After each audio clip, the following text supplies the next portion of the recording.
আসসালামু আলাইকুম। নির্ণয়ের বেসিক ইংলিশ ক্লাসে সবাইকে স্বাগতম। আজকে হলো লেকচার 2।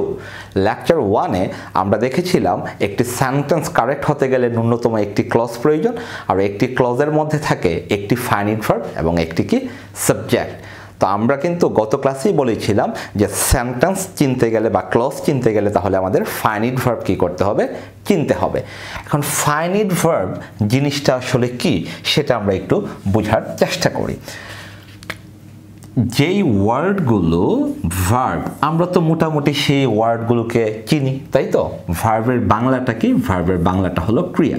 আমি ইংরেজির পাশাপাশি বাংলাটাও লেখার কি করছি, চেষ্টা করছি, কারণ আপনি যদি দুইটা একই সাথে শেখার চেষ্টা করেন দেখবেন দুইটার মধ্যে অনেক কিছু কমন রয়ে গিয়েছে।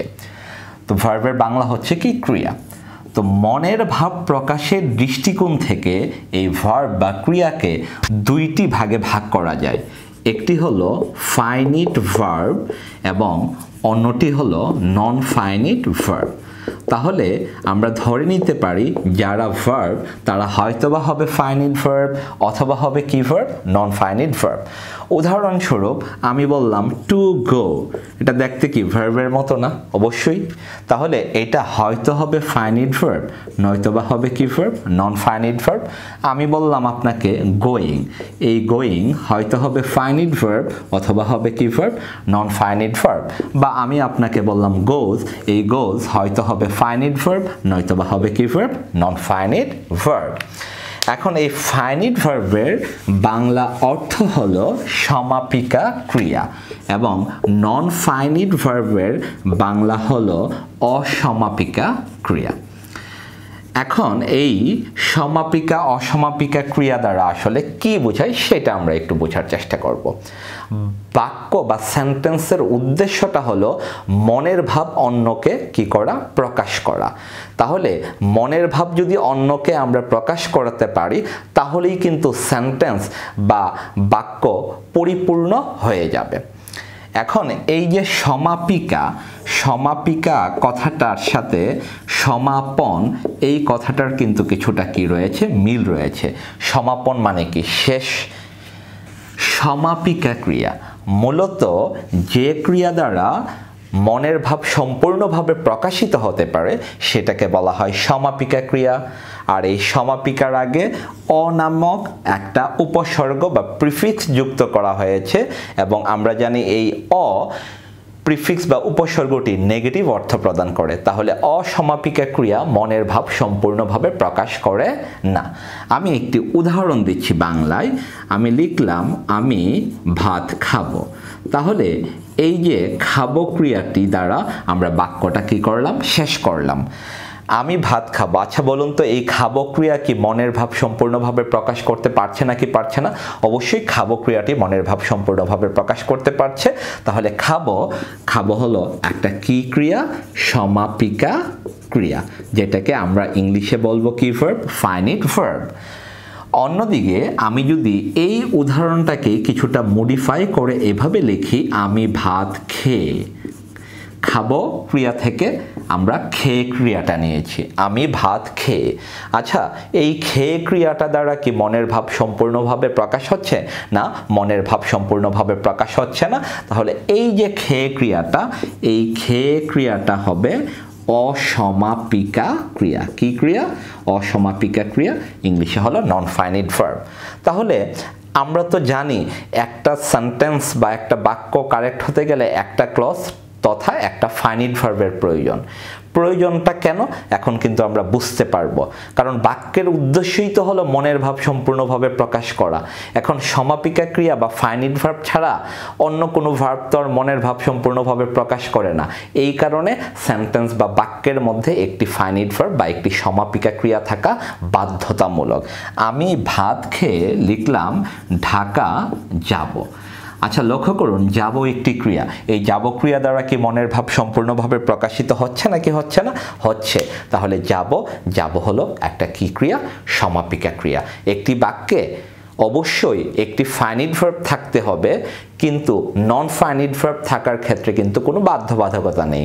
যদি বাক্যের অর্থের জন্য নন ফাইনাইট ভার্ব আসে তাহলে আলহামদুলিল্লাহ, যদি অর্থের জন্য না আসে তাহলেও আলহামদুলিল্লাহ।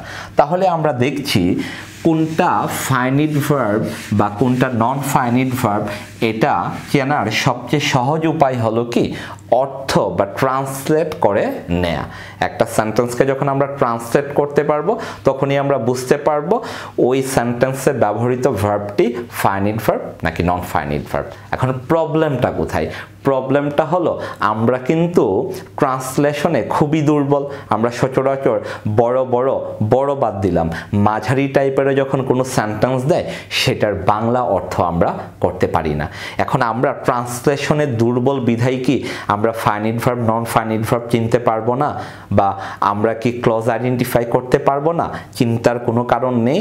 আপাতত বেসিক গ্রামারে ভালো একটা স্ট্রেংথ অর্জন করে নেন, পরবর্তীতে ওই ট্রান্সলেশন এগুলো সবই ইনশাল্লাহ কি করতে পারবেন, শিখতে পারবেন। তার মানে আমরা বুঝতে পারছি যে আমরা অর্থ না জানলেও ফাইনাইট এবং নন ফাইনাইট ভার্ব কি করতে পারবো, আইডেন্টিফাই করতে পারবো বা চিহ্নিত করতে পারবো। আমরা পরবর্তী ক্লাসে ইনশাল্লাহ দেখব কিভাবে ফাইনাইট ভার্ব এবং নন ফাইনাইট ভার্বকে কি করা যায়, আইডেন্টিফাই করা যায়। তবে আজকের ক্লাসে আপনাকে আমি কয়েকটা ভার্ব লিখে দিচ্ছি, এই ভার্বগুলো খুব সুন্দরভাবে মুখস্থ করে পরবর্তী ক্লাসটি করার চেষ্টা করবেন। এর মধ্যে আমি যেই ভার্বগুলো লিখব এই ভার্বগুলোর মধ্যে রয়েছে বি ভার্ব এবং রয়েছে কি ভার্ব, হ্যাভ ভার্ব। আপাতত আমরা এই বি ভার্ব এবং হ্যাভ ভার্ব নিয়ে ইনশাল্লাহ বিস্তারিতভাবে আলোচনা করব। আমি চাচ্ছি বেসিক ক্লাসগুলোতে যেন আপনারা কোনো প্যারায় না পড়েন, সহজভাবে বিষয়গুলো বোঝানোর চেষ্টা আমি করছি।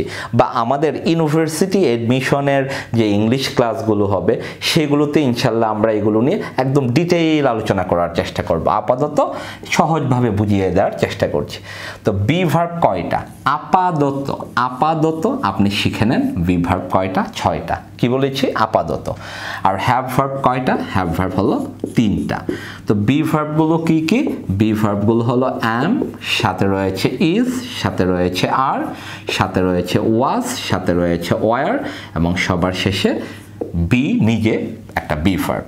হ্যাভ ভার্ব রয়েছে 3টা, একটা হলো হ্যাভ, একটা হলো হ্যাজ এবং একটা হলো কি হ্যাড। তাহলে আমরা 6টা be verb am, is, are, was, were, be এবং 3টা have verb have, has, had শিখে নিয়েছি। এবার আরেকটা বিষয় একটু বুঝে নেওয়ার চেষ্টা করেন। আপনাকে যদি কেউ কখনো প্রশ্ন করে এই যে বি ভার্বের, কি ভার্বের? বি ভার্বের বেস ফর্ম কি? কি ফর্ম? Base form. তাহলে আপনি উত্তর দিবেন বি। বি ভার্বের বেস ফর্ম হলো বি নিজেই। এখন বলতে পারেন বেস ফর্ম কি? এগুলো ইনশাল্লাহ আমরা পরবর্তী ক্লাসগুলোতে শিখতে পারবো। তাহলে এখান থেকে কিন্তু খুব সহজেই উত্তর দিতে পারবেন। হ্যাভ ভার্বের বেস ফর্ম কি? হ্যাভ ভার্বের বেস ফর্ম কি হ্যাভ, হ্যাজ দুইটা? না, হ্যাভ ভার্বের বেস ফর্ম শুধুমাত্র কি হ্যাভ। তাহলে আমরা বি ভার্ব সম্পর্কে জানতে পারলাম, হ্যাভ ভার্ব সম্পর্কে কি করলাম, জানতে পারলাম। আর একটি জিনিস বলে নিচ্ছি, এই বি এবং হ্যাভ ভার্ব 2 ধরনের কাজ করতে পারে। কি বলেছি? বি এবং হ্যাভ ভার্ব 2 ধরনের কাজ করতে পারে। বি এবং হ্যাভ ভার্ব মেইন ভার্বের কি করতে পারে, কাজ করতে পারে, এবং বি এবং হ্যাভ ভার্ব অক্সিলিয়ারি ভার্বের কি করতে পারে, কাজ করতে পারে। আপাতত মুখস্থ করে ফেলুন মেইন ভার্ব কি, অক্সিলিয়ারি ভার্ব কি। আমরা ইনশাল্লাহ সামনের ক্লাসগুলোতে শিখতে পারবো। কি বলেছি?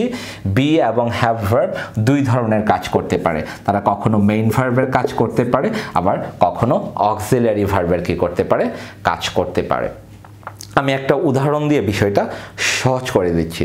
ধরলাম আপনাদের বাড়িতে একটা ফ্যান রয়েছে আপনার পড়ার রুমে। এই ফ্যানটি হঠাৎ করে কি হয়ে গেল, নষ্ট হয়ে গেল। তো ওই সময় আমি কি ছিলাম, আপনার রিডিং রুমে উপস্থিত ছিলাম। তো ফ্যান ঠিক করতে গেলে তো ইলেকট্রিশিয়ানের প্রয়োজন হয়। তা আমি টুকটাক ফ্যান ঠিক করতে পারি।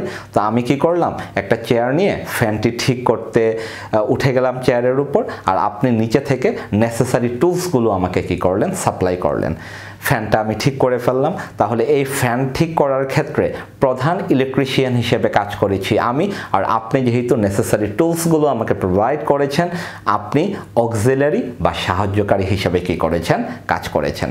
তো আমি আপনার বাসা থেকে চলে আসার পর আবারও ফ্যানটা নষ্ট হয়ে গেল, তো তখন আপনার মনে হলো ভাইয়া কিভাবে ফ্যানটা ঠিক করেছে সেটা তো আমি জানি, আমি নিজেই ফ্যানটা ঠিক করে ফেলবো। এবার আপনি নিজেই কি করলেন, চেয়ারের উপর উঠে ফ্যানটা ঠিক করে ফেললেন। তাহলে আপনি নিজে যখন ফ্যানটা ঠিক করে ফেলেছেন তখন কি আপনি মেইন ইলেকট্রিশিয়ান হিসেবে কাজ করেছেন নাকি অক্সিলারি বা সাহায্যকারী ইলেকট্রিশিয়ান হিসেবে কাজ করেছেন? আপনি নিজে যখন ফ্যানটা ঠিক করেছেন আপনি কিন্তু মেইন ইলেকট্রিশিয়ান হিসেবে কাজ করেছিলেন, আর যখন আমাকে সাহায্য করেছিলেন আপনি সাহায্যকারী ইলেকট্রিশিয়ান বা অক্সিলারি ইলেকট্রিশিয়ান হিসেবে কাজ করেছেন। তার মানে আপনি সাহায্যকারী হবেন নাকি আপনি প্রধান হবেন, ডিপেন্ডস অন ইউর ওয়ার্ক। ঠিক তেমনি বি এবং হ্যাভ ভার্বের ক্ষেত্রেও বিষয়টি এরকমভাবে হয়ে থাকে। ইনশাল্লাহ পরবর্তী ক্লাসে আমরা ফাইনাইট ভার্ব এবং নন ফাইনাইট ভার্ব চেনার কৌশল নিয়ে আলোচনা করব। সে পর্যন্ত ভালো থাকুন, সুস্থ থাকুন, আর অবশ্যই নির্ণয়ের সাথে থাকুন। ধন্যবাদ, আল্লাহ হাফেজ।